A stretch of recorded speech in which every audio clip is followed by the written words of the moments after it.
अपनी माटी जैसी। चाइनीज हो चाइनीज, हाँ चाइनीज झालर ना जलाओ जी, माटी वाले दिए अपनाओ जी।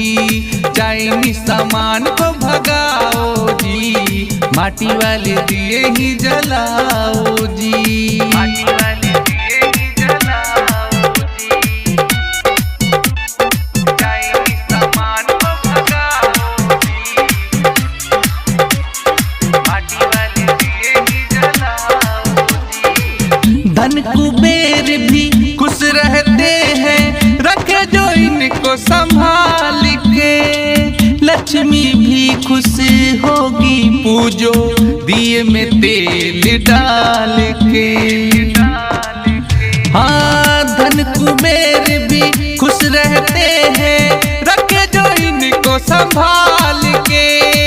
लक्ष्मी भी खुश होगी पूजो, दिए में तेल डाल के।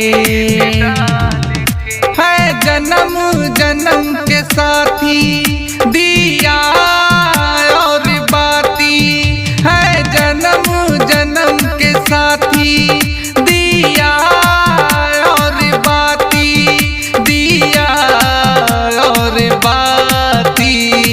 इनको ना हो इनको ना, हाँ हाँ इनको तुम ना भुलाओ जी, माटी वाले दिए ही जलाओ जी। चाइनीज झालर ना जलाओ जी, माटी वाले दिए अपनाओ जी। Mixed by Aditya Recording Studio, Gopalganj। Chinese सामान को भगाओ जी, माटी वाले दिए ही जलाओ जी। अब तो बातें देश की होगी, बहिष्कार विदेशी जी। राष्ट्र हित की बात निराली होगी, विकास स्वदेशी जी। हो अब तो बातें देश की होगी, बहिष्कार विदेशी जी। राष्ट्र हित की बात निराली होगी, विकास स्वदेशी जी। हिंदुस्तान का है नारा, बस मेड इन इंडिया हमारा।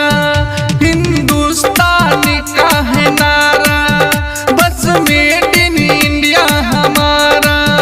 बस मेड इन इंडिया हमारा। देश का हो देश का, हाँ देश का शान बढ़ाओ जी, अब ऐसे ही दिवाली को मनाओ जी। माटी वाले दिए ही जलाओ जी, राष्ट्र का मान बढ़ाओ जी। माटी वाले दिए ही जलाओ जी, चाइनीज सामान को भगाओ जी,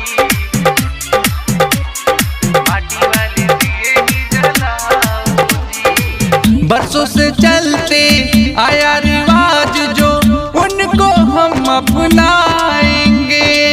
खाते कसम चाइनीज सामान को हाथ नहीं लगाएंगे।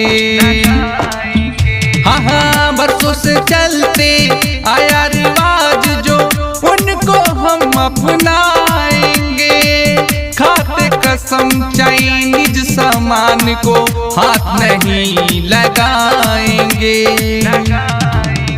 सोना के पापा का कहना, अपनी संस्कृति में रहना। सोना के पापा का कहना, अपनी संस्कृति में रहना। अपनी संस्कृति में रहना। भारतीय हो भारतीय, भारतीय परंपरा को निभाओ जी, माटी वाले दिए ही जलाओ जी। चाइनीज झालर ना जलाओ जी, माटी वाले दिए अपना